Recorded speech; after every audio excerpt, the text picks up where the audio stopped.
Happy Halloween, everyone. You know, here in Los Angeles, there is an amusement park named Knott's Berry Farm, and every Halloween, they convert it into Knott's Scary Farm, and there's fog machines and monsters and zombies and scares and wax museums and everything you could imagine. It is frightening. You walk away a little. Well, I thought that'd be the scariest thing I saw this weekend until Sunday around 3 o'clock Pacific time. I turned on my telly and I watched the United States limp in and limp out of Panama, exit with a 1-0 defeat to the Canaleros after unbeaten run in 13 where they won 11 games. This was a big fat thud, wiping away all the momentum that they gained in the victory over Jamaica. Perhaps putting this team in a little bit of peril. I think they still qualify for the World Cup. But it is a performance that really makes you feel uncomfortable, makes you panic. There's a lot of blame to be passed around, and I will be here to pass it. Before I get into that, I want to do, I know they have a State of the Union. Alexi Lalas has a State of the Union, but I'm going to call it the State of the Game. A little spin. A State of the Game, the address. I wanted to say this because I'm just living off of Twitter here, and there's this tribalism between the MLS players and the European-based players. And when things go bad, one of them gets blamed. Generally the MLS team side of guys. We've got to stop that, all right? Let's get it together. This is our team. We're all on board the same. Let us support them. Let us criticize them equally, because that's really what we saw. Sebastian Lletget was awful. Paul Arriola was awful. Jossie Zardes was awful. He put the only shot on target for the United States in the game, and it was into its own net. It was an own goal. United States, 0 shots on target, 5 overall, which is a historically low number. But they were all awful. But so was Yunus Musa. Tyler Adams off the bench, he had a couple of good minutes, and then he started turning the ball over. Brendan Aronson was awful. Ricardo Pepi, in the short time he played, he was bad. Everyone was bad. And I think if you look into this squad and say, hey, if this guy played and this guy played and we got rid of these guys, it would have been a different outcome, it would not have. So that said, the blame has to fall on the manager. And we'll get into Greg Berhalter, because I have said this before. Greg Berhalter was not my first choice. I wanted Tata Martino. But once Berhalter's come in, and he's done a lot of good things, I think the work with the dual nationals, you hear it from David Ochoa and Julian Araujo, how fair Berhalter was, how hands-on he was and supportive. Obviously with Ricardo Pepi, I think he has given all the players a fair shake. He's a straight shooter. All of that's good. But this is on him.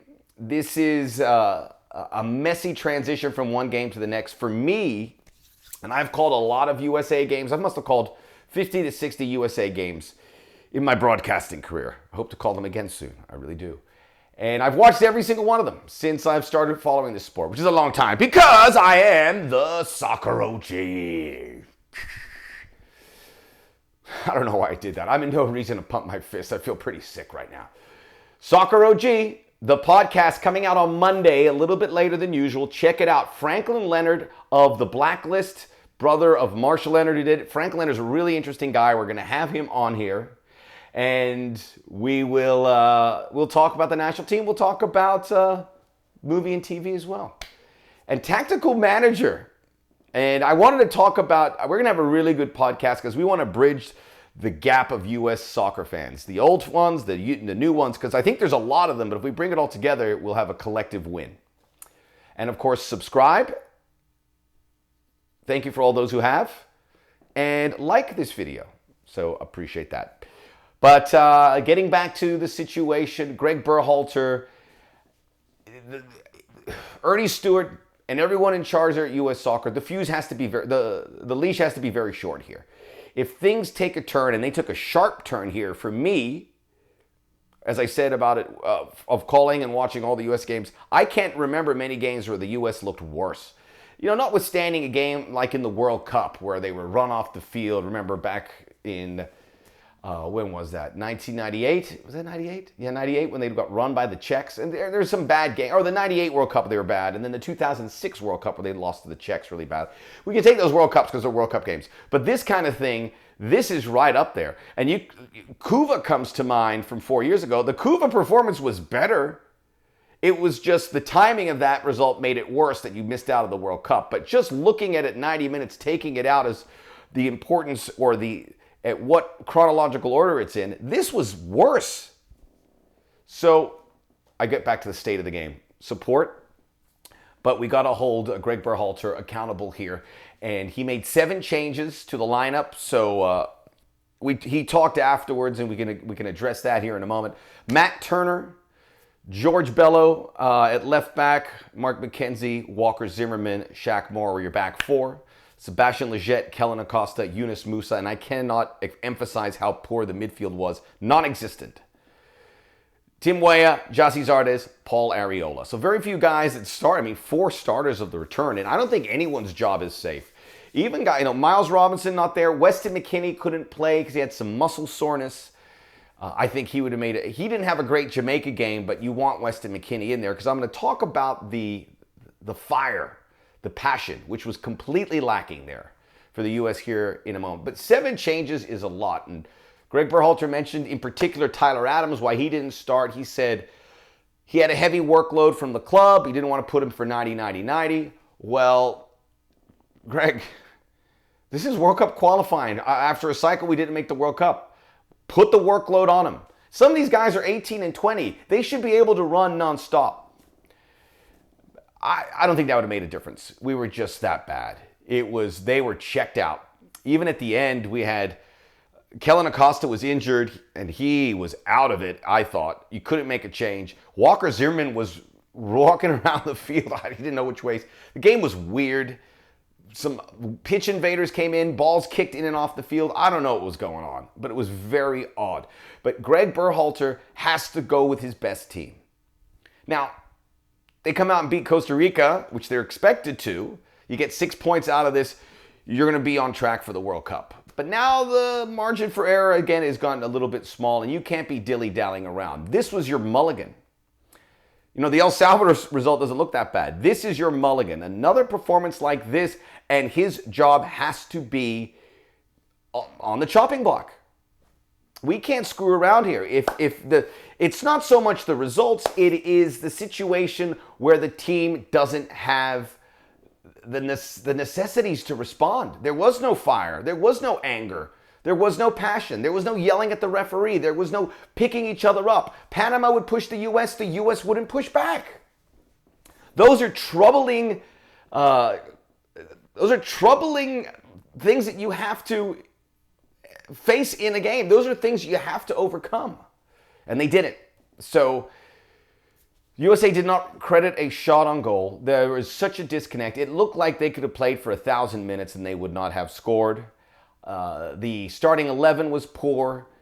There's some guys that you have to ask who wants to be on this team, and you've got to weed out the ones that just don't have it. And it's whatever that means. Look, some of these guys, the older guard, were played here because they figured they were on the road, and you go there. They laid an egg. They laid a big old egg, but everyone did. I'm not here to single out which players. They all, not one person said, even Matt Turner, who I talk about, for the first time I'll tell you, maybe Zach Steffen gets a start because Turner was shaky as well. I think this is one of those things you have to go big. If they have a performance, if they lay an egg against Costa Rica, you've got to consider it. You've got to consider it. It's that serious. Going through that midfield turnovers, to me, was the worst. We can't cross the ball. So the fullbacks were bad. The midfield was bad. There was no press. We didn't apply a press on Panama. They played the ball out of the back with ease. They had a two-man press, and they caused all sorts of problems for us. At the half, Adams came in for Musa. Brendan Aronson for Paul Arriola. Then you had Pepe for Zardes, 67th minute. Yedlin for Shaq Moore. Christian Roldan for Weah. Not the big pop you want off the bench. People would say, where's Gianluca Busio, Luca De La Torre? If you think you're going to put these guys that have barely played and they're going to make a difference, you have not studied World Cup qualifying. It doesn't work that way. This is a systematic thing.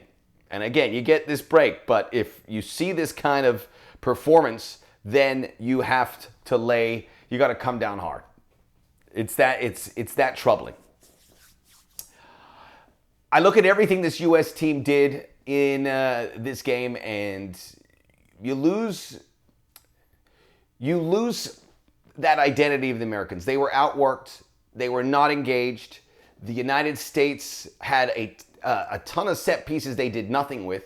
Meanwhile, Panama, they gave them a ton of set pieces, and they finally scored off a corner kick. But almost every corner kick threatened. Set pieces are a mess. That's something you've got to work on before you arrive. Man, it's just like a lot of homework here. And we can't make excuses because the U.S. are supposed to be deeper than everyone else. And they're supposed to overcome this. Meanwhile, Panama's in good shape. I think they're in the top 3. They would go as an automatic qualifier, although Canada goes to 4th. Canada got a point against Jamaica. Mexico won their game. So as it stands, Mexico has 11 points. USA with 8. They have a home game coming up. So right now they're headed to the World Cup. But we can't have that because we got to be ready for the World Cup. We got to qualify for the World Cup, and we got to perform at the World Cup.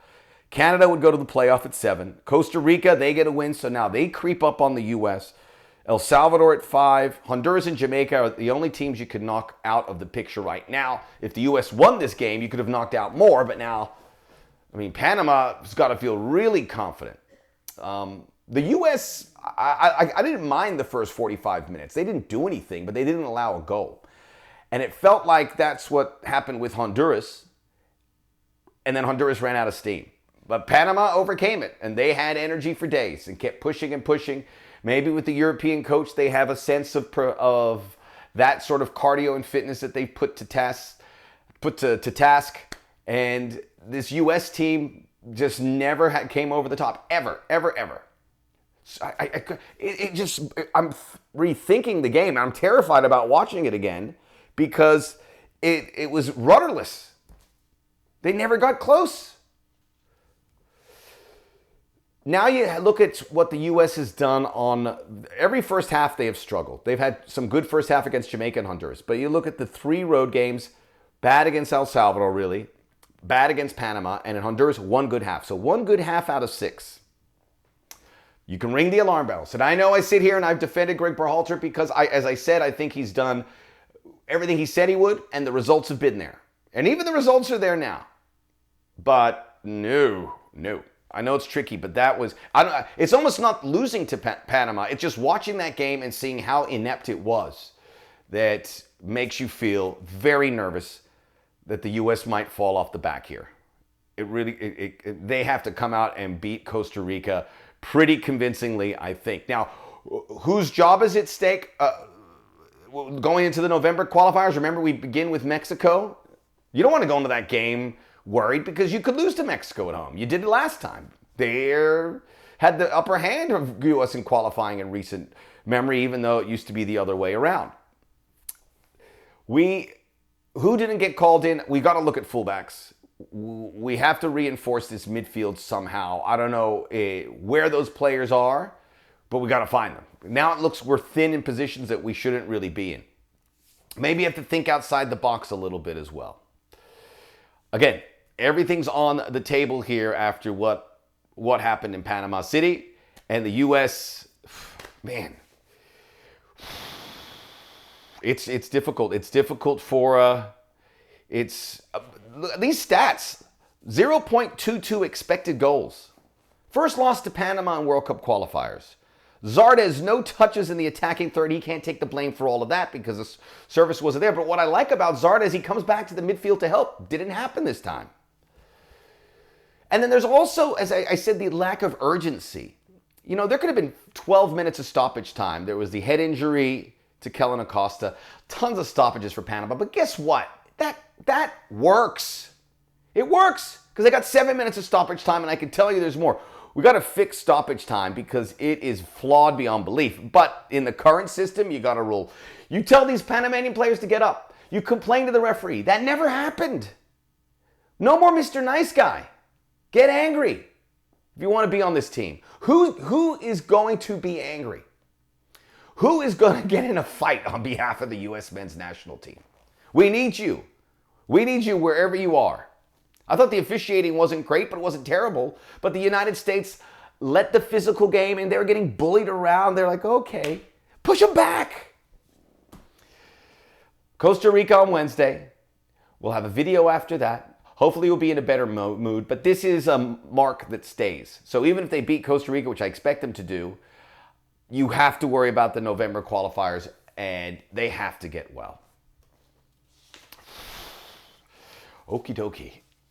Thank you for your support. We're in this together, remember. Let's not all be tribes going. Let's stick together. In moments like this, we all need a shoulder to cry on. Subscribe to the Soccer OG. Check out the Soccer OG podcast out Monday morning. Placido Domingo.